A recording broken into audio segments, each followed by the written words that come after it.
தளபதி விஜயின் அப்பா SA. Chandrasekhar YouTube channel ஒன்றில் பேசிய பிரத்யேக பேட்டி வைரலாகி வருகிறது.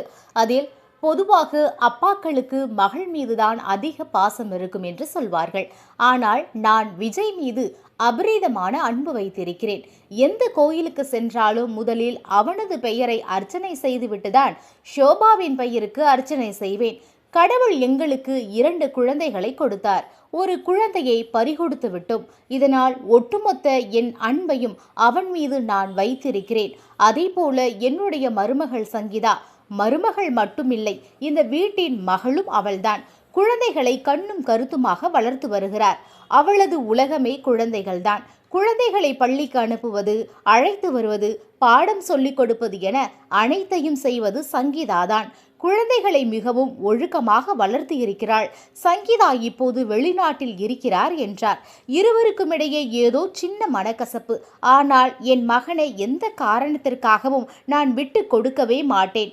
அவனும் அன்பானவன், பாசத்திற்கு உரியவன் என்று கூறினார்.